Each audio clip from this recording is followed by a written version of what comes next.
Disse Jesus, Mateus capítulo 13, a partir do versículo 24. Outra parábola lhe propôs Jesus, dizendo: o reino dos céus é semelhante a um homem que semeou boa semente no seu campo. Mas, enquanto os homens dormiam, veio o inimigo dele, semeou o joio no meio do trigo e retirou-se. E, quando a erva cresceu e produziu fruto, apareceu também o joio. Então, vindo os servos do dono da casa, lhe disseram: Senhor, não semeaste boa semente no teu campo? De onde veio, pois, o joio? Ele, porém, lhes respondeu: um inimigo fez isso. Mas os servos lhe perguntaram: queres que vamos e arranquemos o joio? Não, replicou ele, para que, ao separar o joio, não arranqueis também com ele o trigo? Deixai-os crescer juntos até a colheita.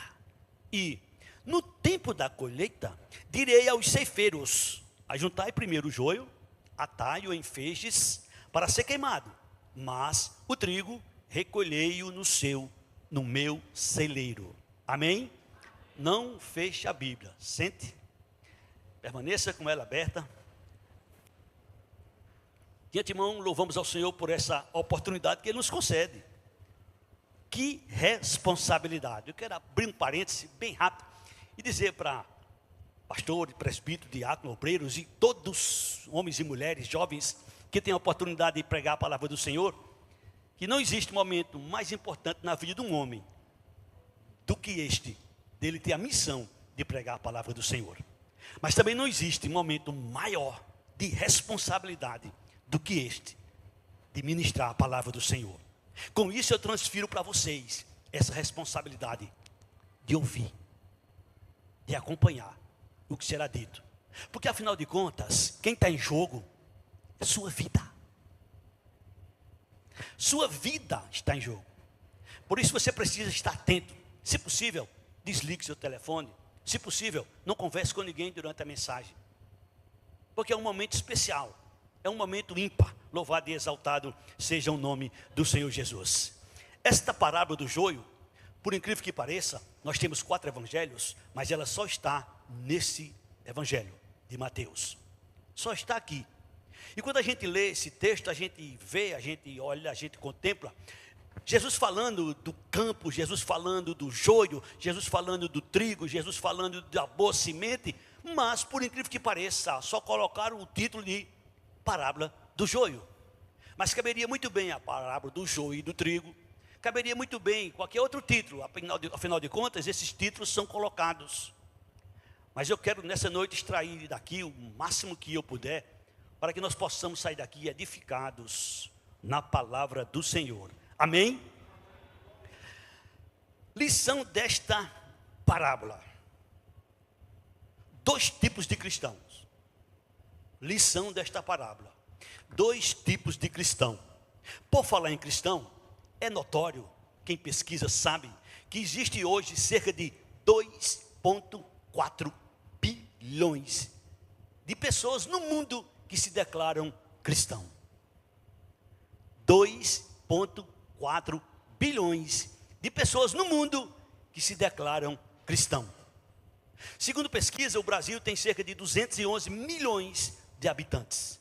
Cerca de 70% deste número se declaram cristão. Ou seja, cerca de 150 milhões de pessoas no Brasil se declaram cristão.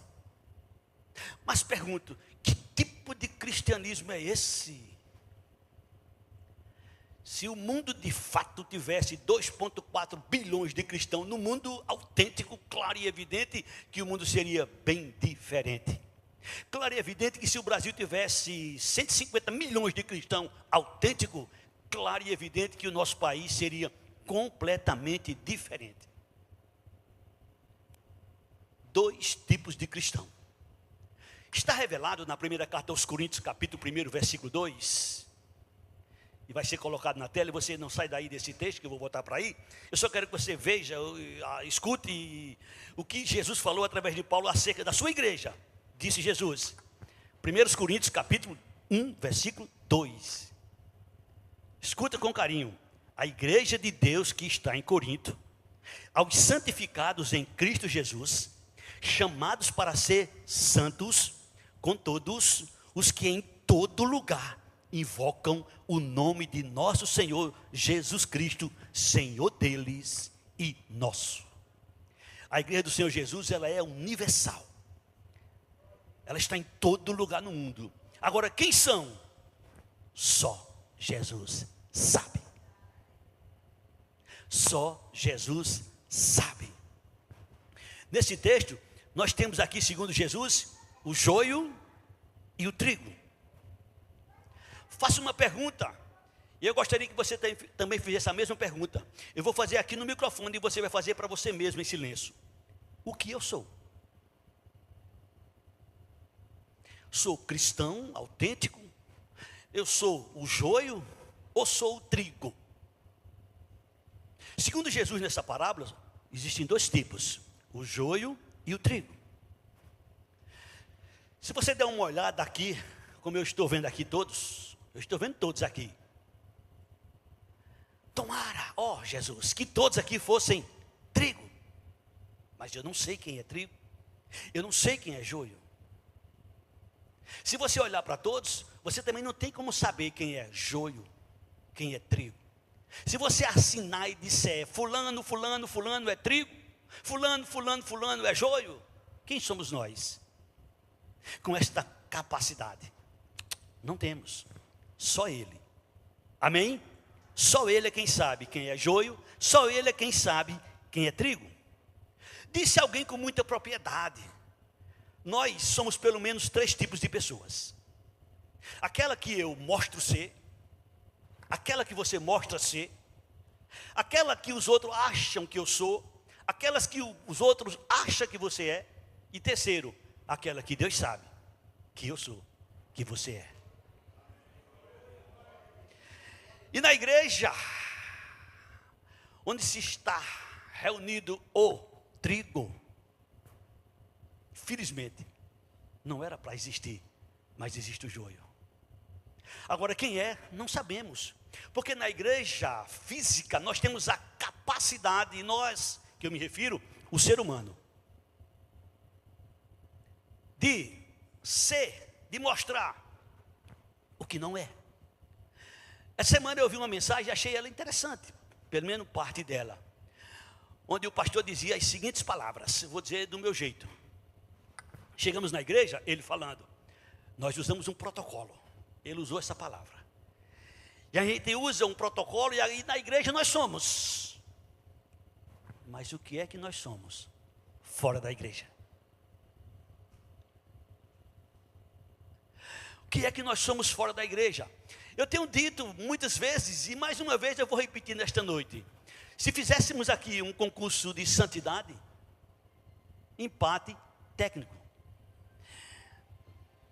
Pode desligar o telefone, e se precisar atender, pode sair, não tem nenhum problema. A gente sabe que é por conta de uma emergência. Não tem nenhum problema.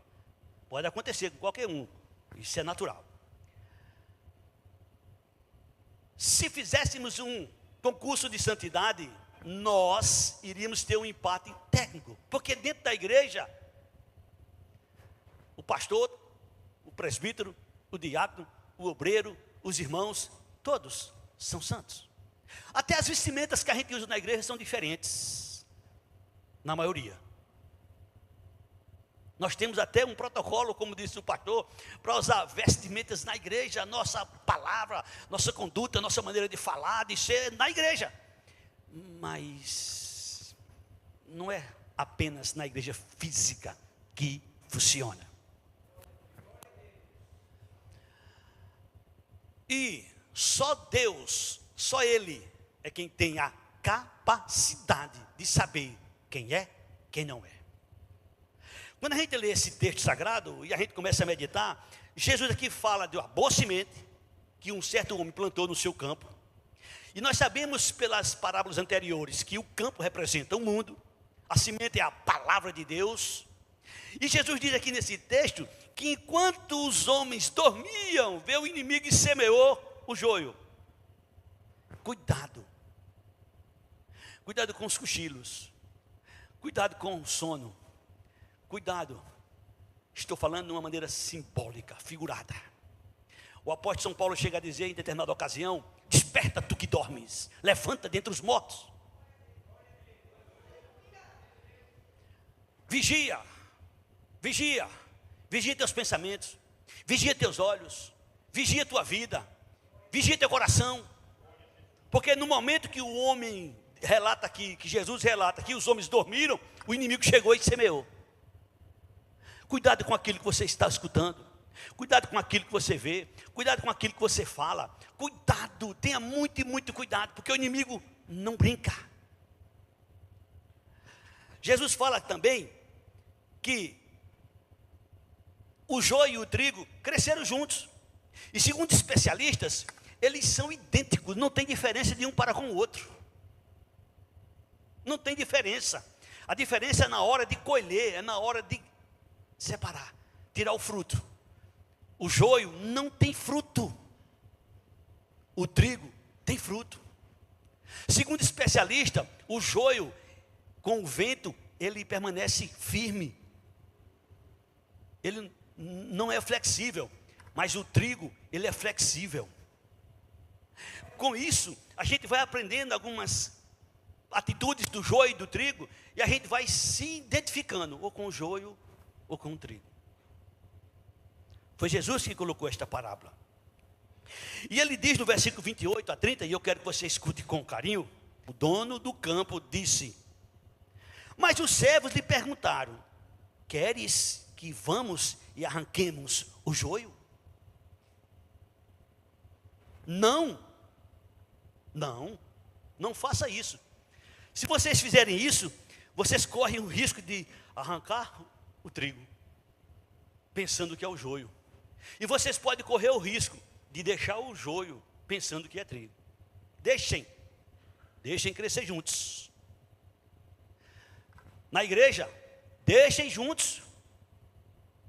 Deixem crescer juntos. Quando chegar o dia da colheita, aí a coisa muda. Olha o que é que Jesus diz no versículo 29. Não, replicou ele, para que ao separar o joio, não arranqueis também com ele o trigo. Deixai-os crescer juntos até a colheita. E no tempo da colheita, direi aos ceifeiros: ajuntai primeiro o joio, atai-o em feixes para ser queimado, mas o trigo recolhei no meu celeiro. Vai chegar indiscutivelmente a hora da verdade. Apesar de serem aparentemente idênticos, na hora da colheita, o joio não tem frutos. O joio não tem frutos.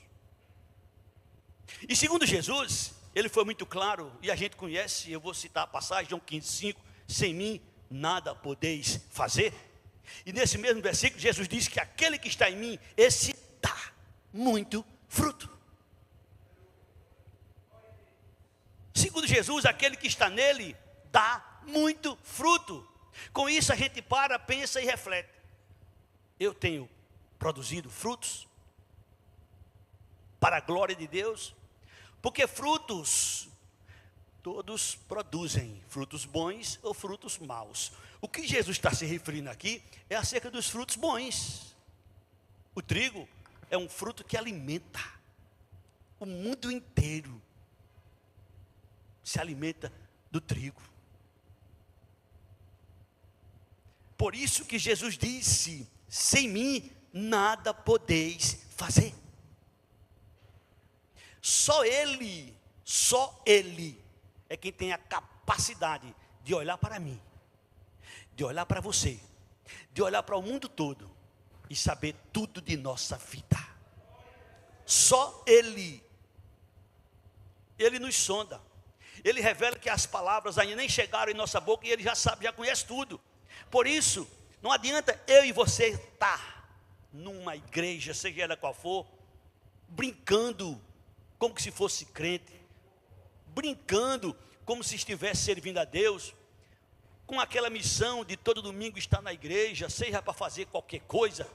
Não funciona. Deus sabe quem realmente é dele. Deus conhece quem realmente é dele. Não é à toa que o Senhor nos diz que quem está nele é nova criatura. As coisas velhas passaram, tudo se fez novo. Nós, seres humanos, só temos capacidade de conhecer um pouquinho o mundo físico. Nós, seres humanos, só temos a capacidade de conhecer um pouco a respeito do mundo físico. Mas existe o mundo espiritual. E no mundo espiritual, Deus sabe tudo. O que a gente sabe é algumas coisas que Ele nos revela. Celebramos a ceia do Senhor. Uma missão especial. Que talvez alguém tenha celebrado, participado, ou participar. Talvez alguém não tenha participado com temor, porque ele não sabe ainda o privilégio, porque ele não domina ainda a matéria e tem receio, tem dúvidas. É natural, é comum para o ser humano. Por isso, se entre nós tem alguém que tem dúvidas, por isso, se entre nós tem alguém que tem temor, que tem receio de participar, eu quero te dizer, estude a Bíblia.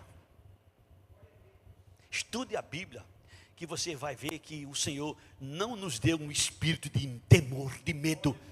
O Senhor quer que a gente tenha zelo por Ele, mas não medo. O Senhor quer que a gente tenha zelo.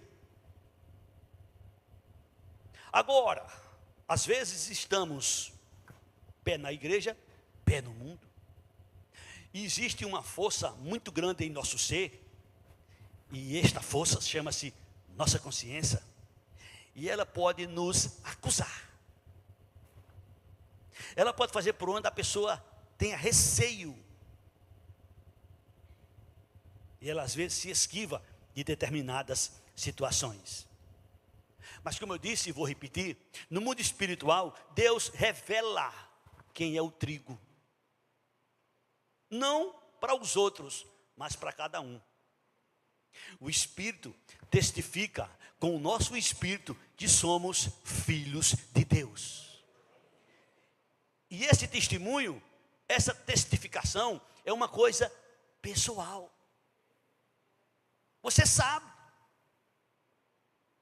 da sua vida, você se conhece. E não é à toa que Deus faz questão de dizer que aqueles que são dele, ele o marca. Primeira coisa que acontece com um homem, com uma mulher, com um jovem que um dia invocou Jesus como Senhor, como Salvador, está lá em Efésios capítulo 1, versículo 13 e 14. O que é que está lá escrito?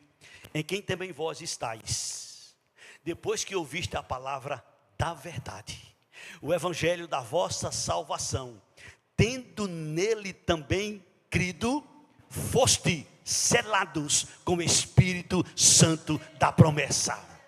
Foste selado, o qual é o penhor, da nossa herança, até ao resgate da sua propriedade, em louvor da sua glória. Quando o homem, quando a mulher, quando o jovem reconhece de fato que Jesus morreu por ele, que Jesus deu a vida por ele, e ele se rende ao senhorio de Jesus, Deus o sela. Mas esse selo não é um selo externo. Não é um selo que se vê na testa. Não é um selo que se vê num animal com a marca do proprietário, não. É um selo espiritual, que só quem vê é Papai do céu. Humanamente olhando, fisicamente olhando para todos, não há diferença de um e de outro. Olhando para o verdadeiro cristão e o não verdadeiro cristão, não tem diferença fisicamente. Porém, interiormente, Deus sabe quem tem a marca. E aquele que tem a marca, ele procura andar, ele procura viver, como diz Paulo em 2 Timóteo 2,19. O que é que Paulo diz em 2 Timóteo 2,19? Olha como é que um cristão autêntico deve andar. Entretanto, o firme fundamento de Deus permanece tendo este selo.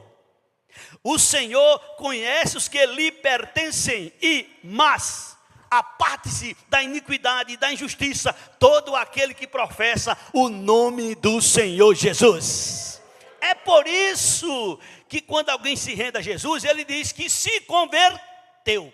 Ou seja, mudou de direção, mudou de atitude, mudou de ação, mudou de pensamento, mudou de direção. Ele agora procura andar, procura viver de acordo com o Senhor nosso Deus revela em sua palavra. Deus conhece os que lhe pertencem. E é isto que acontece com todos que são trigo. Não existe a menor possibilidade de alguém ser de fato de Jesus e não ter esta marca. Não existe a menor possibilidade. Jesus esteve aqui e dentre as coisas que Deus nos revela em sua palavra é que Deus não pode mentir. Não é que ele não tenha capacidade, poder para isso, é que ele é santo, santo, santo. E por conta da sua santidade, ele não mente. E Jesus disse em João 7, 37, 38 e 39. No último dia, o grande dia da festa, levantou Jesus e gritou: se alguém tem sede, venha a mim e beba. Como diz a Escritura, quem crê em mim, do seu interior fluirão rios de água viva. Isto falava Jesus a respeito do Espírito Santo que havia de receber todo aquele que nele cresce, porque até aquele momento Jesus não havia sido ainda glorificado. Todo aquele que crê em Jesus recebe. Não tem como alguém ser de Jesus e não receber o Espírito. É justamente a pessoa bendita do Espírito Santo que o torna em trigo. Ele vai produzir frutos para a glória, para a honra, para o louvor de Deus. Volto à pergunta que eu fiz: o que eu sou? Passo para você a pergunta: o que você é? Trigo? Joio? Se porventura você for joio, Jesus disse que o fogo está reservado. Jesus disse que o fogo está reservado. E este fogo aqui é o inferno. Mas Jesus não quer que você vá para lá. Ele não quer que você vá para lá. Quando Jesus começou o seu ministério, uma das primeiras coisas que ele disse está lá em Marcos 1:15. Disse Jesus: arrependei-vos e crede no Evangelho. O reino de Deus está próximo. Isso foi dito há cerca de 2000 anos. Imagina hoje. O tempo está cumprido e o reino de Deus está próximo. Arrependei-vos e crede no Evangelho. Jesus não veio para condenar ninguém, não. Ele veio para salvar, ele veio para dar salvação, ele veio para trazer vida e vida em abundância. Ele deu sua vida, derramou seu sangue. A ceia é algo especial que nos relata isto de maneira clara. Mas ele vai voltar. E ele vai voltar não é só para o trigo. Ele vai voltar para levar o trigo para o seu celeiro. Mas ele vai voltar para pegar o joio. E como é que isso vai acontecer? Você precisa saber disso, meu amigo, se é que tem alguém em nosso meio nessa noite.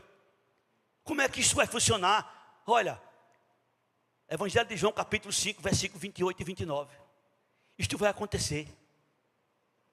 Evangelho de João capítulo 5, versículo 28 e 29. Isto vai acontecer. Disse Jesus: não vos maravilheis disto, porque vem a hora em que todos os que se acham nos túmulos ouvirão a sua voz e sairão. Escuta aí, para aí um pouquinho, por favor. Depois tu passa para 29.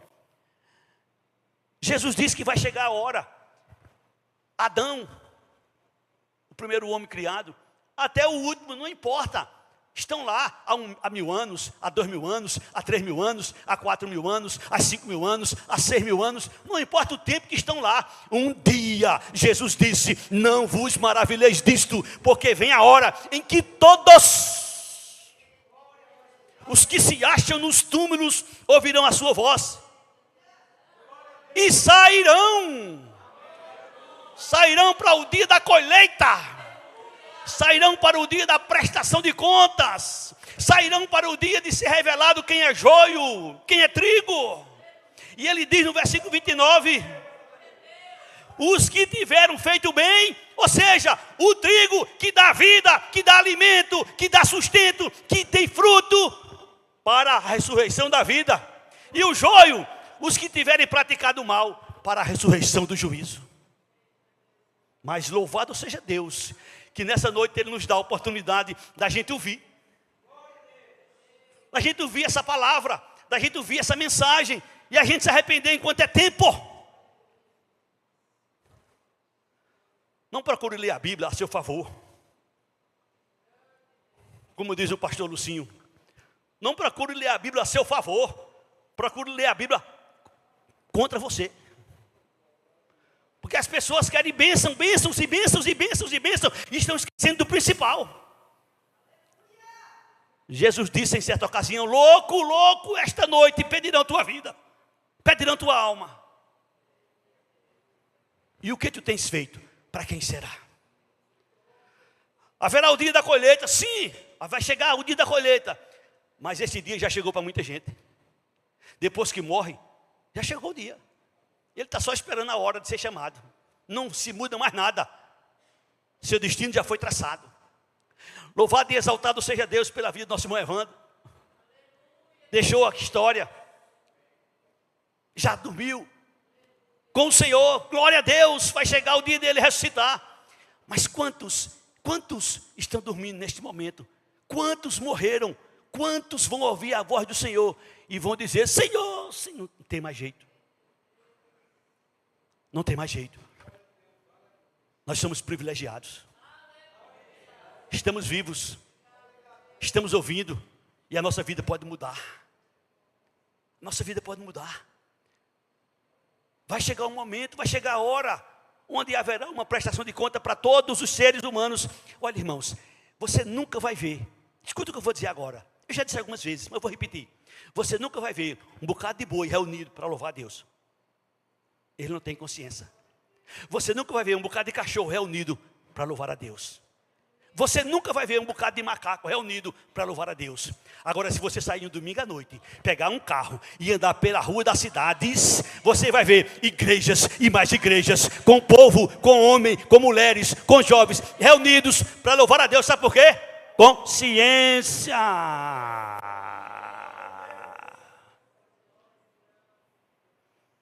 Consciência, porque sabe que um dia vão estar diante do Senhor da glória. Haverá um dia, disse Jesus, em que todos ouvirão a sua voz. Jesus deixou escrito, irmãos, para que nós tivéssemos conhecimento. João 3:3. Jesus deixou escrito. E a gente não pode deixar de falar nisso. A isto respondeu Jesus: em verdade te digo, que se alguém não nascer de novo, não pode ver o reino de Deus. Não pode ver o reino de Deus. Jesus diz no versículo 5 desse mesmo capítulo: respondeu Jesus: em verdade te digo, quem não nascer da água e do Espírito não pode entrar no reino de Deus. Não tem como o joio entrar no reino de Deus. Quem não nasceu de novo continua joio. Para poder entrar no reino de Deus tem que ser trigo. E só quem faz essa obra é Deus. Só quem faz essa obra é o Senhor. Só quem faz essa obra é o Senhor da glória. Se não fosse Ele, todos nós estaríamos perdidos. Mas Deus, na pessoa de Jesus Cristo, seu Filho bendito, veio a este mundo, deu sua vida, derramou seu sangue, foi crucificado, foi caluniado, foi espancado, foi chicoteado, mas Ele veio com essa missão: buscar e salvar o que estava perdido.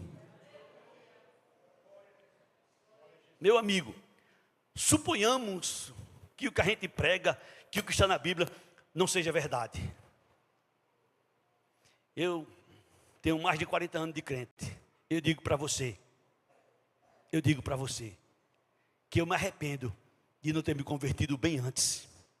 E quem teve um encontro com Jesus também se arrepende de não ter se convertido bem antes. Porque a gente sabe que está com Jesus é incomparavelmente melhor. Não tem comparação.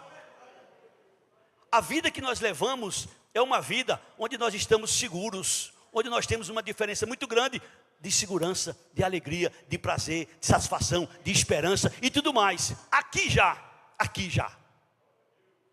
Agora, se for verdade o que a gente prega, que é verdade, o céu nos espera.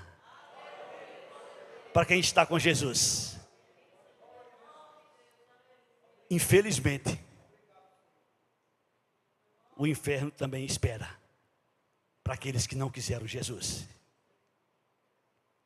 Infelizmente, a gente não tem como evitar. Uma das coisas mais lindas, uma das coisas mais bonitas que o ser humano pode ouvir é Jesus dizer para ele: vinde benditos de meu Pai. Vinde benditos de meu Pai.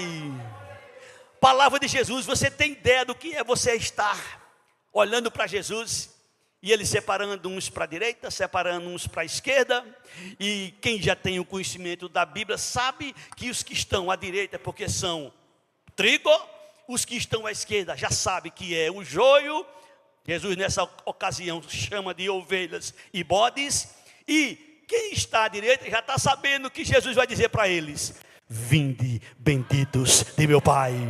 Tomai posse do reino que está preparado desde a fundação do mundo. É uma alegria muito grande. Mas também eu acredito, eu imagino, eu não estou dizendo que tem isso na Bíblia, o que eu vou dizer agora, mas eu imagino, eu acredito que muitos que estão à direita, que vão ouvir essas palavras de Jesus, vão olhar para a esquerda e vão ver lá, talvez um filho, talvez o pai, talvez a mãe, talvez um irmão, talvez um amigo, e Jesus vai dizer assim para eles, Mateus 25, 41, apartai-vos de mim, malditos, para o fogo eterno, para o diabo e seus anjos. Que palavra dura. E é por isso que eu estou dizendo, não tem na Bíblia, mas talvez seja esse a razão, o motivo de os que estiverem à direita chorarem por algum instante. Mas a Bíblia diz que Jesus chega e enxuga dos seus olhos toda lágrima. Bendito e exaltado seja o nome do Senhor Jesus. E aonde nós iremos, para onde nós iremos, Jesus deixou escrito: não haverá dor, não haverá pranto, não haverá sofrimento, não haverá morte, não haverá nada, só a presença do Senhor. Louvado e exaltado seja o nome do Senhor Jesus. Para onde você quer ir? Para onde você quer ir? Você já pensou se nesta hora que Jesus separasse, as pessoas tivessem a oportunidade de ir para Jesus? Mas não tem mais. A oportunidade é agora. Jesus escreve para a igreja. Alguns estudiosos dizem que as 7 cartas às igrejas são 7 períodos de tempo. Isso é discutido. Se é, se não é, Jesus é quem sabe. Mas ele diz à igreja de Laodiceia, no capítulo 3, no versículo 20, para a igreja: eis que estou à porta e bato. Apocalipse 3:20, eis que estou à porta e bato. Se alguém ouvir a minha voz e abrir a sua porta, eu entrarei em sua casa, cearei com ele e ele comigo. A gente usa esse texto também mostrando para as pessoas que elas podem também usar desse privilégio de abrir sua porta e convidar Jesus para entrar na sua vida. Dizer para ele: Jesus, eu sou pecador. Jesus, tu me conhece. Jesus, tu sabe quem eu sou. Jesus, tu sabe tudo da minha vida. Jesus, me perdoa. A Bíblia diz que Jesus é rico em perdoar. A Bíblia diz que Jesus tem prazer em perdoar. A Bíblia diz que Jesus veio para nos dar vida e vida em abundância. Jesus disse que Ele é o bom pastor. Ele deu sua vida pelas ovelhas. Jesus fez tudo que eu, que você, que ninguém no mundo poderíamos fazer. Ele fez tudo. E hoje ele diz, através de Paulo, em Romanos 10, versículo 9, se tu, segunda pessoa do singular, se tu com a tua boca confessares a Jesus como Senhor, e no teu coração creres que Deus o ressuscitou dentre os mortos, o que acontece? Oh Jesus. Oh Jesus. Escuta, veja na tela. Se tu com a tua boca confessares Jesus como Senhor, e no teu coração creres que Deus o ressuscitou dentre os mortos, serás salvo. Meu amigo, a salvação está aí no seu coração. A salvação está aí na sua boca. É só você fazer feito os crentes. Jesus, tu és meu Deus. Jesus, tu és meu Salvador. É só tu fazer as palavras do salmista, quando ele diz no Salmo 16, versículo 2, digo ao Senhor, tu és o meu bem, outro bem maior não possuo além de ti. Meu querido, a salvação está na sua boca, está no seu coração. No versículo 10, Paulo diz, Romanos 10, 10, Paulo diz, porque com o coração se crê para a justiça e com a boca se confessa a respeito da salvação. Quando a gente faz isto, quando a gente diz isto, quando a gente assume isto com Jesus, aí Ele nos transforma. Aí aquela vida, aquele ser que era pior do que o joio, agora passa a ser trigo, e passa a dar fruto, e passa a produzir fruto, porque ele agora está em Jesus. Quem está em mim, dá muito fruto. Quem está em mim, dá muito fruto. Põe na tela, por favor, João 15, 5. Eu sou a videira, disse Jesus, eu sou a videira, vós os ramos. Quem permanece em mim e eu nele, esse dá muito fruto, porque sem mim nada podeis fazer. Não adianta você tentar fazer, não adianta você tentar fazer, não adianta você tentar fazer, você não vai fazer nada, porque nossas obras sem Jesus são mortas. Quer fazer alguma coisa? Dê a glória a Jesus. Jesus é tua glória, Jesus me usa, Jesus me usa. É por isso que Paulo diz, através de Tito, capítulo 3, versículo 5, não por obras de justiça praticada por nós, mas segundo sua misericórdia, Ele nos salvou pelo lavar regenerador, renovador do Espírito Santo que Ele derramou sobre nós. Infelizmente, ou felizmente, para muitos, vai chegar a hora de Jesus dizer para ele, 20 benditos. Felizmente, glória a Deus, estamos aguardando. Infelizmente, para muitos, vai chegar a hora de Jesus dizer, apartai-vos de mim. Mas hoje não é uma noite onde esta palavra tem poder. Esta palavra vai ter poder e eficácia no dia da colheita. Hoje é uma noite de plantação. Hoje é uma noite que nós estamos aqui semeando a boa semente, a palavra de Deus, a palavra da salvação. Não somos nós que merecemos, nem que somos dignos de ser salvos, não. A glória, a honra, o louvor é de Jesus. Foi Ele quem deixou bem claro, como nós vimos aqui na celebração da ceia. Ele, na noite que foi traído, tomou o pão e disse, isso é o meu corpo que é dado por vós. Tomou o cálice e disse, isto é meu sangue que é derramado por vós. Aleluia, bendito e exaltado seja o nome do Senhor Jesus.